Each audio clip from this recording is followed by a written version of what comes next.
So, మనం previous క్లాసెస్‌లో cell, cell biology గురించి మాట్లాడుతున్నాం. సో, ఈ యొక్క సెల్ అండ్ సెల్ బయాలజీ గురించి ఇంత క్లుప్తంగా మాట్లాడడానికి కారణం ఏంటి అంటే, మనము ప్లాంట్ ఫిజియాలజీ అయినా, యానిమల్ ఫిజియాలజీ అయినా చదవాలి అంటే, లేదా ప్లాంట్ డిసీజెస్, యానిమల్ డిసీజెస్ అర్థం చేసుకోవాలన్నా, లేదు అనుకుంటే వ్యాక్సిన్స్, ఇతరతర అడ్వాన్స్ థింగ్స్ మనం నేర్చుకోవాలన్నా సరే, మనకు కావాల్సింది ఏంటంటే సెల్ బయాలజీ. అయితే సెల్ బయాలజీలో మనం నిన్న సైటోప్లాజం గురించి నేర్చుకున్నాం. సైటోప్లాజం, దాని తర్వాత plasmodesmata, primary, secondary cell walls, ఇలా different types of cell walls అనేవి అన్నిటి గురించి నేర్చుకోవడం జరిగిందనమాట. సో ఇప్పుడు మనం ఫర్దర్గా ఏమేం ఆర్గనల్స్ ఉన్నాయి, వాటిలో ఏమేం కెమికల్స్ ఉంటాయి అనే అంశాల గురించి నేర్చుకోవడం జరుగుతుంది.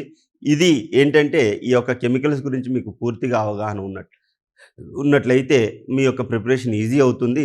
దాంతోపాటు వీటి నుంచి మ్యాక్సిమం క్వశ్చన్స్ వచ్చే అవకాశాలు ఎక్కువగా ఉంటాయి. సరే, అయితే ప్రైమరీ సెల్ వాల్ గురించి మనం నిన్న చూసాం. Primary and secondary cell wall గురించి మనం చూడడం జరిగింది. దాని తర్వాత functions of cell wall, cell wall యొక్క మేజర్ ఫంక్షన్స్ ఏంటో చూద్దాం. ఓకే, మనకి సెల్ వాల్ యొక్క major functions. So functions of cell wall, కణ కవచం యొక్క విధులు. కణానికి ఆకారము, రక్షణ, యాంత్రిక ఆధారాన్ని కల్పిస్తుంది. Gives a shape, protection and mechanical support. చూడండి, మీకు ఫస్ట్ చెప్పి ఉన్నాను, structural and function unit of life. Structural and functional unit of life వచ్చేసరికి, structural and function unit of life వచ్చేసరికి సెల్ అని మాట్లాడుకున్నాం. ఓకే, సెల్ అనేది మాట్లాడుకోవడం జరిగిందన్నమాట. సో ఒక జీవికి, ఎనీ జీవి అంటే ఏ ఆర్గానిజంకైనా సరే ఒక షేపు, స్ట్రక్చరు దేని ద్వారా వస్తుంది సార్ అంటే సెల్ ద్వారా రావడం జరుగుతుంది. మరి ఆ సెల్కి ఆ స్ట్రక్చర్ ఎలా వస్తుందంటే సెల్ వాల్ ద్వారా వస్తుంది. Primary cell wall, secondary cell wall ద్వారా రావడం జరుగుతుంది అనమాట. సో ఈ యొక్క సెల్ వాల్ ఏదైతే ఉందో ఈ సెల్ వాల్ని బట్టి మనకి షేప్ అనేది రావడం జరుగుతుంది. మనకి షేప్ అనేది రావద్దు. ఈ షేప్ని మనం ఏమని మాట్లాడుతున్నామంటే స్ట్రక్చర్ అని మాట్లాడడం జరుగుతుంది. ఈ షేప్ని మనం ఏమని మాట్లాడడం జరుగుతుంది? స్ట్రక్చర్ అని మాట్లాడడం జరుగుతుంది. సో ఈ యొక్క కణాలన్నీ కలిస్తే మనకి ఏమవుతుంది? టిష్యూ అవుతుంది. ఈ కణాలన్నీ కలిస్తే మనకి ఏమవుతుంది సార్ అంటే టిష్యూ అవ్వడం జరుగుతుందన్నమాట. సో ఈ అన్ని సెల్స్ టిష్యూస్గా మారి కొన్ని హార్డ్ టిష్యూస్ ఉంటాయి, కొన్ని స్మూత్ టిష్యూస్ ఉంటాయి. ఓకే, ఈ టిష్యూస్ అన్నీ కలిసి స్ట్రెంత్ అవ్వడం ద్వారా మనకి ఏమిస్తుంది సార్ అంటే మెకానికల్ సపోర్ట్ ఇస్తుంది. మెకానికల్ సపోర్ట్ ఇవ్వడం జరుగుతుందన్నమాట. ఈ యొక్క మెకానికల్ సపోర్ట్ ఉండడం ద్వారా మనకి దృఢంగా కనిపిస్తూ ఉంటుంది. ఓకే, సో ఈ విధంగా మెకానికల్ సపోర్ట్ ఎవరిస్తారంటే ఈ యొక్క సెల్ వాల్, సెల్కి సెల్ వాల్ ఇవ్వడం జరుగుతుంది. సో ఈ పదార్థాలు రవాణాకు తోడ్పడుతుంది. మనకి ఇక్కడ పదార్థాలు రవాణాకు తోడ్పడుతుంది అనే అంశాన్ని గురించి ఇప్పుడు మనం కొంచెం డెప్త్గా మాట్లాడుకోవాల్సిన అవసరం ఉంది. అంటే పదార్థాలు అన్నాడు, పదార్థాలు రవాణాకు పనికొస్తుంది అని మాట్లాడుతున్నాడు. అంటే ట్రాన్స్పోర్టేషన్ ఆఫ్, ఓకే, మనకి assist transportation of substances. Okay, transportation of substances. మీకు ఒక డౌట్ రావచ్చు, మనకి ఏం డౌట్ రావస్తుందంటే మనం ఫుడ్ తింటున్నాం కరెక్టే,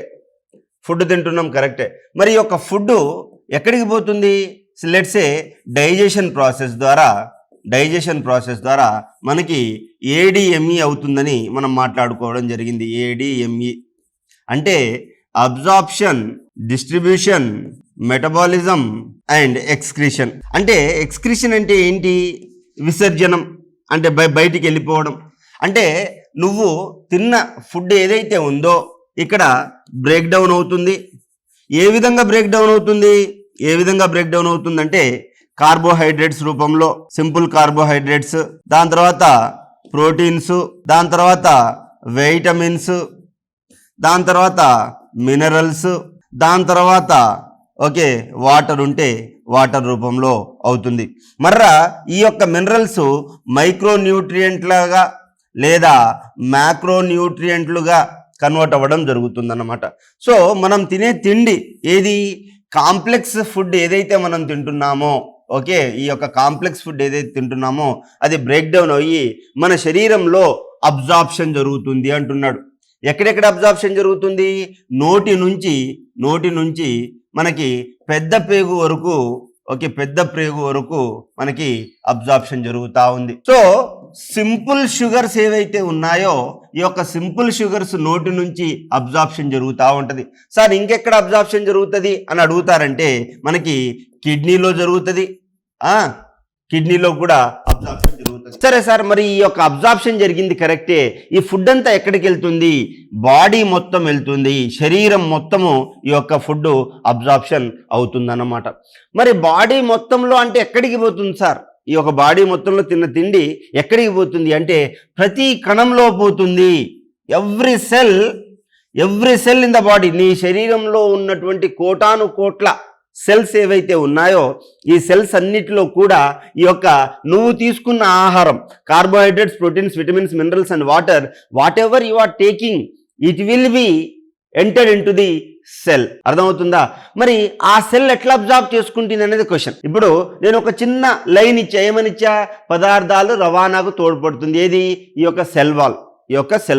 అంటే నీకేం తెలిసిందంటే మనం తినే తిండి ఏదైతే ఉందో ఆ తిండి ప్రతి ఒక్క కణానికి వెళ్తుందనే అంశం గురించి నీకు తెలియడం జరుగుతుంది. ప్రతి ఒక్క కణం, నీ శరీరంలో ఉండేటటువంటి every cell requires a food. Why it requires a food? Because for the metabolism, phosphorylation కావచ్చు, క్రబ్ సైకిల్ కావచ్చు, గ్లైకాలిసిస్ కావచ్చు, గ్లైకోనియోజెనిసిస్ కావచ్చు, ఏదైనా బయోకెమికల్ రియాక్షన్స్ ఎక్కడ జరుగుతాయంటే సెల్లులో జరుగుతాయి. మరి సెల్లులో ఎలా జరుగుతుంది? ఇప్పుడు ఫర్ ఎగ్జాంపుల్ మీకు నేను ఇది సెల్ అనుకోండి, వీటికి కొన్ని పోర్స్ ఉంటాయి. ఓకే, అంటే ఈ పోర్స్ అంటే ఎలా అంటే మనకి ఇది సెల్ వాల్ కదా, ఈ యొక్క సెల్ వాల్లో మనకి డిఫరెంట్ థియరీస్ ఉంటాయి.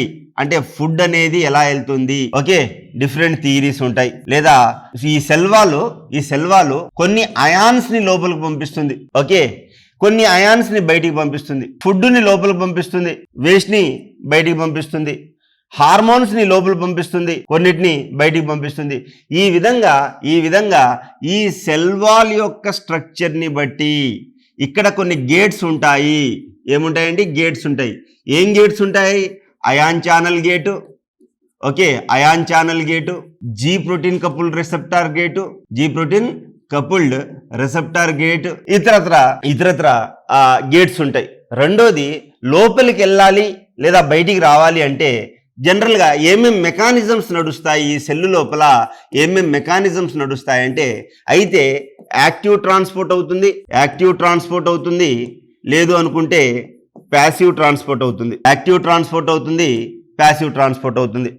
యాక్టివ్ ట్రాన్స్పోర్ట్ అంటే ఏంటి sir?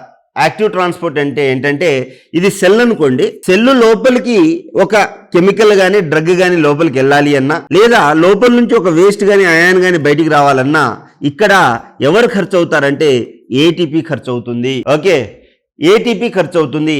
ATP is also called as currency of the cell. ATP is the currency of the cell.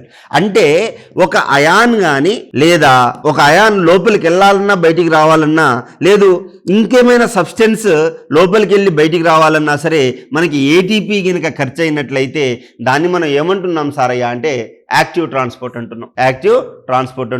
మరి ప్యాసివ్ ట్రాన్స్పోర్ట్ అంటే ఏంటి సార్?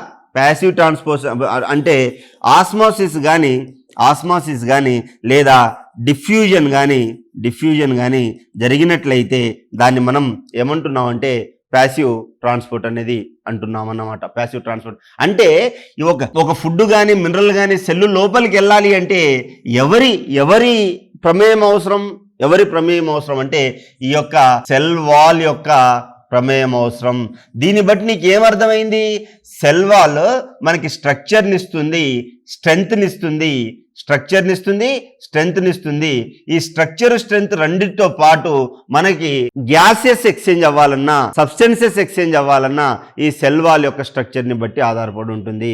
సో సెల్ వాల్ యొక్క మేజర్ ఫంక్షన్ ఇదన్నమాట. సెల్ వాల్ యొక్క major function ఇది. అంత లోపల ఇది రాసుకోండి. Functions of the cell wall రాసుకోండి. సో ఎందుకు సైన్సెస్ అనేవి చాలా డిఫికల్ట్ టాపిక్ అంటే ఒక లైన్ ఉంటుంది, బట్ దాని వెనకాల చాలా అర్థం ఉంటుంది. అందుకోసం మనకి ఏంటంటే మనం చిన్నప్పుడు చదివేటప్పుడు చాలా రిఫరెన్స్ బుక్స్ అవి ఇవి వాడాల్సి వచ్చేది.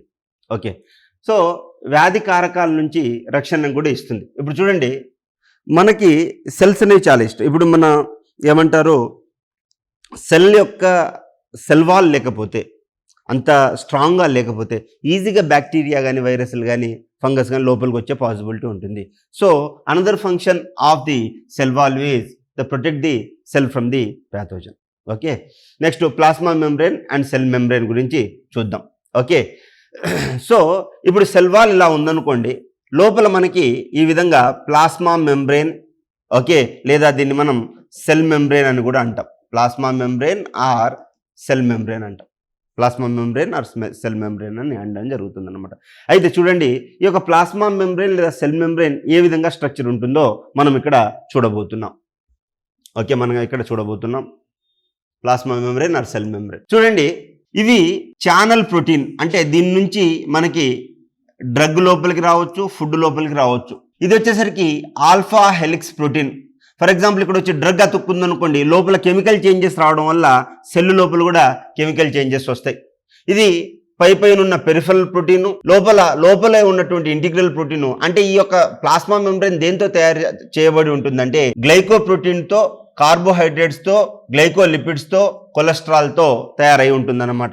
ఓకే, ఇవి basic components of what plasma membrane. So ఒక డ్రగ్ వచ్చింది లేదా ఒక ఫుడ్ వచ్చింది అంటే ఇది ఇలా ఓపెనింగ్ కనిపిస్తుంది చూడండి, ఈ యొక్క ఓపెనింగ్ వచ్చి అతుక్కుంటుంది. ఓకే, ఈ విధంగా అతుక్కుంటుంది కాబట్టి అది లిపోప్రోటీనా హైడ్రోప్రోటీనా అనే దాన్ని బట్టి అది అతుక్కొని లోపలికి రావడం జరుగుతుంది అనమాట. ఇది కనకవచం కింద ఉంటుంది. దట్ మీన్స్ సెల్ వాల్ ఏదైతే ఉందో దాని లోపల ఉంటుంది, located just beneath the cell wall. ఇది లిపోప్రోటీన్లతో తయారు చేయబడింది. What you mean by lipoprotein? Lipids plus proteins. What you mean by lipids? Fats. Okay, so ఈ పాయింట్ రాసుకోండి మేడం. సరే, అయితే what are the major functions of this plasma membrane? అది మనం చూడాలి. ఏది చదివినా సరే కణాన్ని ఆవరించి ఉండి అంతర్గత అంశాలను బయట పరిసరాలతో వేరుగా ఉంచుతుంది. What does that mean? For example this is a cell wall. Whatever contents and happenings are there in the cell wall, this plasma membrane will separate the external environment and internal environment. The plasma membrane, what is the function of the plasma membrane? What it is doing is, it is separating internal environment with external environment. Okay, internal environment with external environment. Next వచ్చేసరికి encloses the cell and separating internal compartment with the external environment. ఇదే కదా మనం ఇప్పటిదాకా మాట్లాడుకుంది. Okay, ఇదే మనం ఇప్పటిదాకా మాట్లాడుకుంది. It has semi permeable membrane. ఇది అర్ధ పారగమ్యమైనటువంటి త్వచం ఉంటుందన్నమాట. ఓకే, అంటే what do you mean by semi permeable? మీరు ఆస్మాసిస్ గురించి మాట్లాడతారు. What do you mean by osmosis? Movement of the higher from the lower concentration to the higher concentration. దాన్ని మనం osmosis అని మాట్లాడడం జరుగుతుంది. What do you mean by diffusion? Movement of the any concentration from the higher concentration to the lower concentration. Solvent, especially we call it as a solvent, from higher concentration to the lower concentration is called what? Is called higher to lower diffusion. దేని ద్వారా వెళ్తుందని చెప్తున్నాము? Semi permeable membrane. అంటే what do you mean by permeability? అది తెలియాలి మనకి. Permeable అంటే which can allows the penetration of substance is called permeable. Which can allows the substance is called permeable. దాన్ని పర్మేబిలిటీ అంటాం. అంటే మనకి ఈ విధంగా ఏమంటారు? ఫర్ ఎగ్జాంపుల్, మనం ఒక గుడ్డ తీసుకుంటాం, గుడ్డల నుంచి ఒక 2 ఫోల్డ్ చేయండి, వాటర్ పోయండి, పోస్తే ఒక మురికున్న వాటర్ పోయండి, ఏం చేస్తుంది? అది కొంత వాటర్ కిందకి చెత్తంతా పైన ఉంటుంది. అంతే. ఇదేంది? ఇది సెమీ పర్మేబుల్ మెంబ్రేన్. అర్థమైందా? Semi permeable membrane. అయితే ప్లాస్మా మెంబ్రేన్ కూడా మనకి సెమీ పర్మేబుల్ మెంబ్రేన్ లాగా పనికి వస్తుంది అనమాట. సెమీ పర్మేబుల్ మెంబ్రేన్ లాగా. So acts as a semi permeable membrane allowing only selected substance to pass. నీకు ఇందాక ఏం చెప్పా? మురికి నీళ్ళు నేను ఇప్పుడు క్లాత్ తీసుకొని పోస్తే ఆ మురికిని బయటికి ఉంచుతుంది, వెరాజ్ నీటిని లోపలికి ఎలా అయితే అంటే కొన్నిటిని పంపిస్తుంది, కొన్నిటిని పంపట్లేదు కదా. సో ఈ విధంగా మనం చూస్తే దీన్ని మనం సెమీ పర్మేబుల్ మెంబ్రేన్ అంటాము. దీనికి ఖనిజ పోషణ నిర్వహణ చేస్తుంది. Helps in mineral absorption. Okay, it allows the minerals to absorb. ఈ పాయింట్ రాసుకోండి, చాలా చాలా ఇంపార్టెంట్ ఇది. ఎగ్జామ్లో ఏమని అడుగుతారంటే సెమీ పర్మేబుల్ మెంబ్రెయిన్ దేన్ని అబ్జార్బ్ చేయడానికి హెల్ప్ చేస్తుందంటే మినరల్ అబ్జార్ప్షన్ అనేది మనకి తెలియాలి. మినరల్ అబ్జార్ప్షన్ అనేది మనకి తెలియాలి. సో ఇప్పుడు ప్లాజ్మా మెంబ్రెయిన్ మనం ఏం చెప్పాము, సెమీ పర్మేబుల్ మెంబ్రెయిన్గా ఉంటుందని చెప్పాం. అంటే సెమీ పర్మేబుల్ మెంబ్రెయిన్ అంటే ఏంటి? What you mean by semi permeable membrane? Which allows only selected substances. Then నీకు ఒక క్వశ్చన్ రావాలి, how a plasma membrane will only select few. ఇప్పుడు నువ్వు ఈ క్లాస్ నుంచి లోపలికి వస్తున్నావు, I don't allow you. Why? Because you don't have ID card. I don't know whether you are a student of FTOM IAS or not. Then what I required? Your ID card is required. In the same way, how the plasma membrane is only selecting the few substances and not supporting the other substances is the question, is the debatable అంశం. Okay, so ఇక్కడ ఏం చేస్తుంది sir అంటే ఇక్కడ వచ్చే theories ఏంటంటే sandwich model are ట్రైలామెల్లార్ model. దీన్ని మనం శాండ్విచ్ నమూనా లేదా త్రితర నమూనా అని కూడా పిలవడం జరుగుతుంది. సో దీన్ని ప్రతిపాదించిన వారు ఎవరంటే Danielli and Davson. Okay, Danielli and Davson. మధ్యలో 2 ఫాస్ఫోలిపిడ్ తరంగాలు ఉంటాయి. ఓకే, అండ్ బయట ప్రోటీన్ తరంగం ఉంటుంది. చూడండి, మీరు ఇక్కడ మనం గమనించినట్లయితే దిస్ ఈజ్ హైడ్రోఫోబిక్ జోన్. ఈ మొత్తం ఏదైతే ఉందో ఇదంతా హైడ్రోఫోబిక్. హైడ్రో అంటే వాటరు, ఫోబిక్ అంటే హీటింగ్. అంటే it does not allow water inside. ఇదేమంటున్నారు? హైడ్రోఫిలిక్. ఇక్కడ ఫిలిక్ అంటే అర్థం ఏంటి అంటే లవింగ్. అంటే ఇప్పుడు చూడండి, ఇక్కడ వాటర్ ఉందనుకోండి, వాటర్ ఈజీగా పెనిట్రేట్ అయిపోతుంది. బట్ ఇక్కడ వాటర్ పెనిట్రేట్ అవ్వట్లే. అలాంటప్పుడు ఏం కావాలి? దాని చుట్టూ లిపిడ్ పూత పూయబడాలి. సో ఆ పూత ఇక్కడ పూయబడి అది ఆటోమేటిక్గా సెల్ లోపలికి ఎంటర్ అవ్వడానికి హెల్ప్ చేస్తుంది అన్నమాట. ఓకే, సో ఈ విధంగా 2 layers of the phospholipid sandwiched between the 2 layers of protein. Okay, ఈ యొక్క ఫాస్ఫోలిపిడ్స్ ఏవైతే ఉన్నాయో 2 ప్రోటీన్స్ మధ్య శాండ్విచ్ అయి ఉంది కాబట్టి దీన్ని మనం శాండ్విచ్ మోడల్ అని పిలవడం జరుగుతుంది. ఇది రాసుకోండి, శాండ్విచ్ మోడల్ అని పిలవడం జరుగుతుంది. So it has what? Hydrophilic zone and hydrophobic zone. Where there is a protein, it will absorb water. Where there is a phospholipids, there is a hydrophobic zone. Okay, because these phospholipids are sandwiched between the 2 proteins, because of that reason it is called sandwich model. Phospholipids అంటే proteins ని absorb చేస్తుంది. ఇప్పుడు మనం తినే తిండి లోపల okay oils తింటాం, protein తింటాం, వాటర్ తింటాం కదా. కొన్ని చోట్ల వాటర్ అబ్జార్ప్షన్కి హెల్ప్ అవుతుంది, కొన్ని చోట్ల ఫ్యాట్ అబ్జార్ప్షన్కి హెల్ప్ అవుతుంది అనమాట. ఓకే, ఫ్యాట్ అబ్జార్ప్షన్కి హెల్ప్ అవుతుంది. ఓకే, ఈ బొమ్మ కూడా గీసుకోండి. సో ఇంకొక మోడల్ ఉంటుంది. ఇంకో మోడల్ ఏంటయ్యా అంటే మనకి ఫ్లూయిడ్ మొజాయిక్ మోడల్. దీంట్లో ఏమేమి ఉంటుందంటే గ్లైకోప్రోటీన్స్ ఉంటాయి, lipids with carbohydrates attached. Lipids with carbohydrates ఉంటే దాన్ని గ్లైకోప్రోటీన్ అంటాం. ఓకే, దాంతోపాటు దీంట్లో ఉండే ఏంటంటే ఫాస్ఫోలిపిడ్ బైలేయర్ ఉంటుంది, ప్రోటీన్ ఛానల్ ఉంటుంది, cholesterol, Saito skeletal filaments, integral membrane proteins, peripheral membrane proteins. ఇంత టెక్నికాలిటీ మీకు అవసరం లేదు, మెడిసిన్ వాళ్ళకి అవసరం, ఎస్ఐ కానిస్టేబుల్. బట్ ఒక ఫ్లూయిడ్ మొజాయిక్ మోడల్ ఈ విధంగా ఉంటుందని గుర్తుంచుకోండి, సరిపోతుంది. The fluid mosaic model explain the structure of plasma membrane of the cell. ఇందాక మనం ఏమని మాట్లాడుకుంది ఇది ఒకటే. ప్లాజ్మా మెంబ్రేన్ ఎలా ఉంది అనేది కనిపిస్తుంది. ఇప్పుడు ఫర్ ఎగ్జాంపుల్ నన్ను ఇటువైపు నుంచి చూస్తే నేను ఒకలా కనిపిస్తా, ఇటువైపు నుంచి చూస్తే నేను ఒకలా కనిపిస్తా. డిఫరెంట్ స్కాలర్స్ డిఫరెంట్ థియరీస్ చెప్పారనమాట. ఓకే, సో ఈ విధంగా structure of the plasma membrane of cells. Okay, so proposed by whom? S.J. Singer and Garth Nicolson in 1972. చాలా ఇంపార్టెంట్ ఇది. Okay, so the fluid mosaic model ఏంటంటే fluid nature. The phospholipid bilayer is not rigid, behaves like a fluid and allowing the protein and lipids move laterally. అంటే ఏమంటున్నాడు? ఈ యొక్క phospholipids ఏవైతే ఉన్నాయో ఇవన్నీ ఫాస్ఫోలిపిడ్స్ అంటున్నాడు కదా. ఇవన్నీ మొత్తం ఈ అగ్గిపెట్టెల్లాగా ఉన్నాయి చూడండి, అగ్గిపుల్లల్లాగా. ఈ అగ్గిపుల్లల్లాగా ఉన్నాయి అన్ని ఫాస్ఫోలిపిడ్స్. ఈ లిపిడ్స్ అన్ని మనకి వాటర్ లాగా ఉన్నాయి, మూమెంట్ అంతా వాటర్ లాగా అవుతుంది కాబట్టి దాన్ని వాడు ఏమంటున్నాడు? Fluid mosaic. అంటే అన్నీ కలిసి ఉన్నటువంటి మోడల్, అంటే దీన్నే మనం ఫ్లూయిడ్ మొజాయిక్ మోడల్ అంటున్నాము. సో ఇది రాసుకోండి. ఈ బొమ్మ ఏం అవసరం లేదు అంత టెక్నికాలిటీ, బట్ లైట్గా ఒకసారి చిన్న రఫ్ డయాగ్రామ్ గీసుకోండి. దాని తర్వాత ప్లాజ్మా మెంబ్రేన్ ఏ విధంగా ఉందనేది మీకు తెలుస్తుంది. సో ఈ విధంగా మనం ప్లాజ్మా మెంబ్రేన్ని చూసాం. సో ఇదంతా టెక్నికాలిటీ మీకు అవసరం లేదు, బట్ ఒక్కసారి మీకు ఒక అవగాహన వస్తుంది. ఎందుకంటే మీరు గ్రూప్ 1 గ్రూప్ 2 స్థాయి ఎగ్జామ్స్ ప్రిపేర్ అయినప్పుడు ఇవన్నీ పుస్తకాల్లో ఉన్నప్పుడు అయ్యో నాకు ఇవేం తెలియలేదే అన్న అంశం కాకుండా ఒకసారి ఒక బ్రీఫ్ రివ్యూ ఇస్తా. సో ఫాస్ఫోలిపిడ్స్ ద్వితలను గట్టిగా ఇది ద్రవంలాగా ప్రవర్తిస్తుంది. లిపిడ్స్ మరియు ప్రోటీన్లు దానిలో చల్లగా కదులుతాయి అన్నమాట. So whatever it is there, so it has a 2 model, lipophilic, hydrophilic. అంటే లిపిడ్స్ని అట్రాక్ట్ చేస్తుంది, వాటర్ని రిపెల్ చేస్తుంది. ఇటువైపు ఏమో వాటర్ని అట్రాక్ట్ చేస్తుంది, లిపిడ్ని రిపెల్ చేస్తుంది అనమాట. సో ఈ విధంగా ఉంటుంది. ఈ విధంగా ఉండడం ద్వారా ఒక దాంట్లో ఒకటి అది ఫ్లూయిడ్ రూపంలో ఉంటుందని చెప్పేసి చెప్తుంది. సో మొజాయిక్ నేచర్ ఎందుకు అంటున్నారంటే the membrane is the mosaic of protein floating in a sea of lipids. అంటే ఈ యొక్క కొవ్వు లోపల మాంసపు కృత్తులు తేలాడుతున్నట్టు కనిపిస్తుంది అంటున్నాడు. కొవ్వు లాంటి సముద్రంలో మాంసపు కృత్తులు తేలాడుతున్నట్లున్నాయి అని చెప్పేసి చెప్తున్నాడు అనమాట. So the membrane is the mosaic protein floating in the sea of lipids. So bilayer structure, ద్వితల నిర్మాణం ఉంటుంది. ద్వితలం అంటే ఏంటి? హెడ్ టైల్ ఉన్నట్టు ఈ విధంగా కనిపిస్తుంది అనమాట. నేను ఇందాక చెప్పినట్టు 2 layers of phospholipids, hydrophilic head and hydrophobic tail. అంటే ఇక్కడ వాటర్ని అబ్జార్బ్ చేసుకుంటే ఇక్కడ వాటర్ని రిపెల్ చేయడం జరుగుతుంది అనమాట. Okay, hydrophilic heads.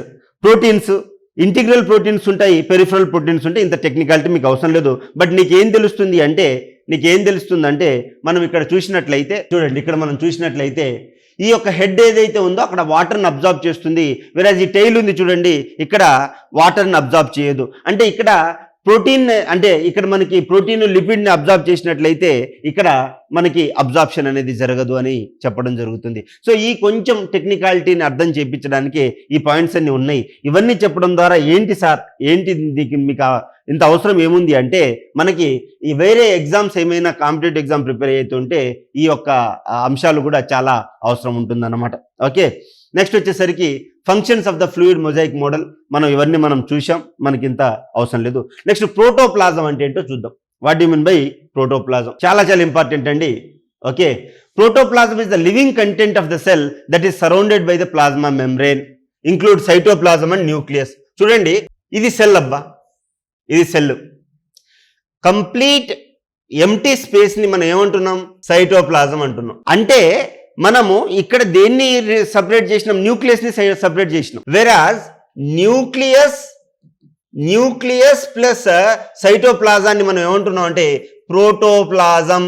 Nucleus plus cytoplasm is called protoplasm. ఇది చాలా ఇంపార్టెంట్, ఇది రాసుకోండి. ప్రోటోప్లాజం అనేది కణపు త్వచం లోపల ఉన్న జీవాంత పదార్థము. దీనిలో సైటోప్లాజం మరియు కేంద్రకం న్యూక్లియస్ ఉంటాయి.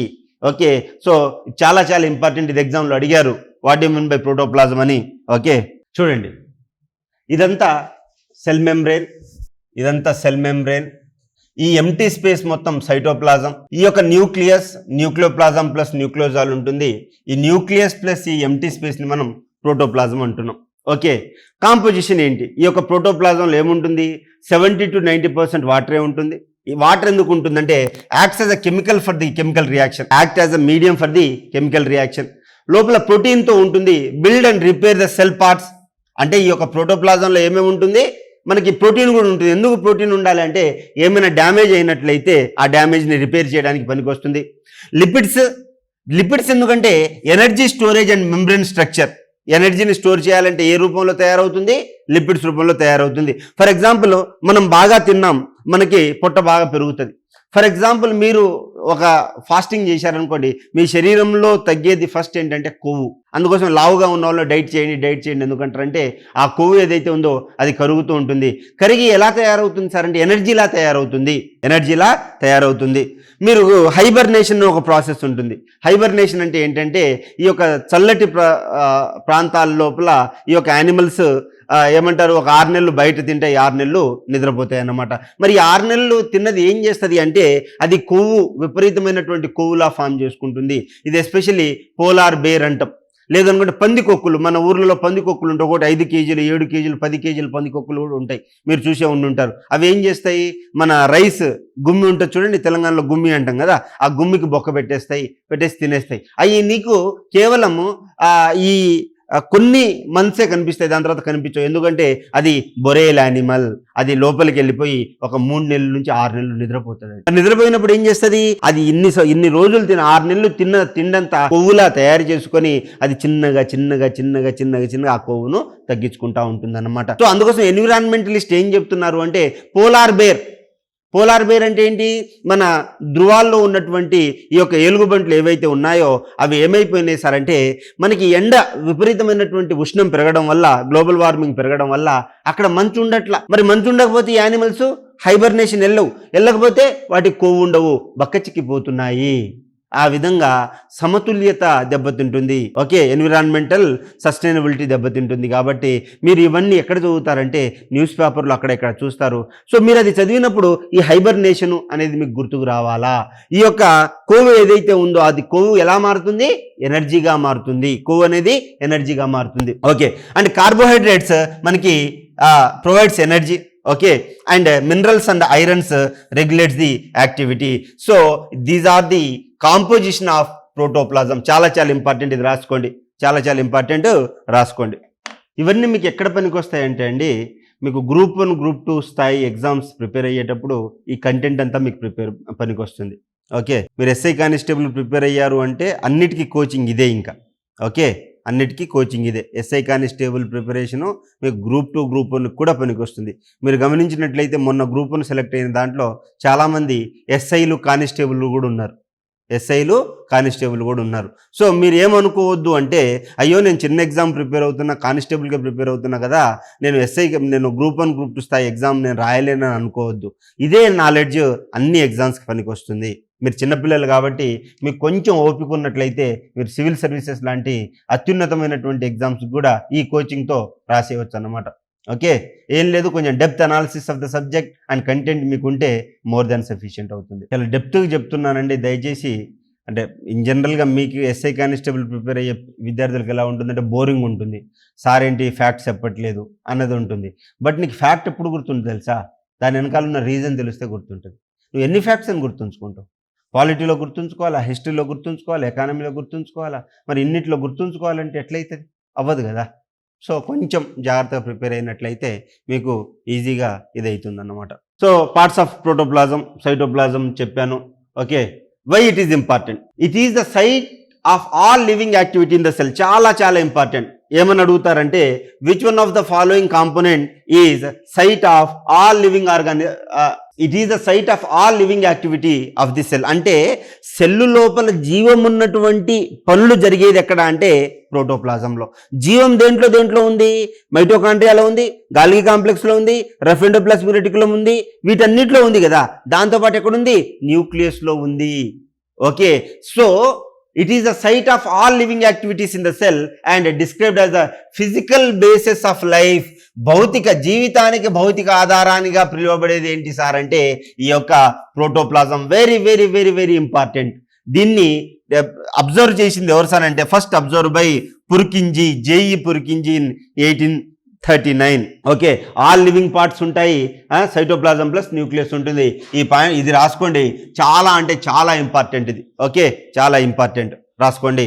మన హార్ట్లో కూడా పుర్కింజీ ఫైబర్స్ అని ఉంటాయి, తెలుసా? పుర్కింజీ ఫైబర్స్ తెలియదా? అవన్నీ కూడా ఎక్స్ప్లెయిన్ చేసుకుందాం. సో ఈ విధంగా సైటోప్లాజం గురించి మాట్లాడాలి. ఇప్పుడు సెల్ ఆర్గనల్స్లో మనం ఫస్ట్ మాట్లాడాల్సింది plastids. Okay, plastids are double membrane bound organelles. ఒకసారి ఇమేజ్ ఏమైనా కనిపిస్తుందో చూద్దాం. Plastids, mitochondria. Plastids are double membrane bound organelle found only in the plant cell and algae. They also involved in photosynthesis, storage and pigment synthesis. ప్లాస్టిడ్లు అనేవి 2 పొరల త్వచంతో ఏర్పడినటువంటి కణాలు. ఇది మొక్కల కణాల్లో, శైవలాల్లో మాత్రమే ఉంటుంది. ప్లాస్టిడ్లు కాంతి శోషణ, నిల్వ మరియు వర్ణ ద్రవ్యాల తయారీలో ఈ యొక్క మెయిన్ పాత్ర ఉంటుందన్నమాట. అంటే ప్లాస్టిడ్స్ ఏ విధంగా ఉంటాయంటే ఇలా ఒక కప్పు ఉండి ఈ విధంగా ఉండడం జరుగుతుందన్నమాట. సో వీటిని మనం ఏమంటున్నాం అంటే ప్లాస్టిడ్స్ అంటాము. సో మనకి క్లోరోఫిల్ ఎక్కడ ఉంటుంది సార్ అంటే ప్లాస్టిడ్లో ఉంటుంది. చాలా ఇంపార్టెంట్. క్లోరోఫిల్లోనే మనకి ఏం జరుగుతుంది? ఫోటోసింథసిస్ జరుగుతుంది. ఈ యొక్క క్లోరోఫిల్స్ ఎక్కడ హెల్ప్ అవుతుంది? It absorbs the photochemical ions of the sun. photochemical ions of the sun అన్నమాట. Plastids are double membrane bound organelle found only in the plant cells and algae. They are involved in photosynthesis and storage and pigment synthesis. Okay, ఇది రాసుకోండి. Plastids definition రాసుకోండి. What do mean by plastids and what are their functions of the plastids అనేది మీరు చదివి తెలుసుకోండి. ఇవి ఎగ్జామ్లో అడుగుతారండి. Chloroplast, chromoplast, leucoplast. ఇవి ఏమవుతుంది అంటే ఇది మ్యాచ్ ద ఫాలోయింగ్లో అడుగుతారు. ఎస్ఐ కానిస్టేబుల్ ఎగ్జామ్కి ఈ బిట్ చాలా important. What are types of plastids అనేది. Okay, chloroplast, chromoplast, leucoplast. Chloroplast అంటే పేరులో నుండి క్లోరోఫిల్ అని మాట్లాడుతున్నాం కాబట్టి ఫోటోసింథసిస్కి యూజ్ అవుతుంది. క్రోమ్ అంటే మనకి కలర్ అని అర్థం. క్రోమాటోగ్రఫీ అని అంటాం. అంటే studying of chemical components in a substance based on their colour is called chromatography.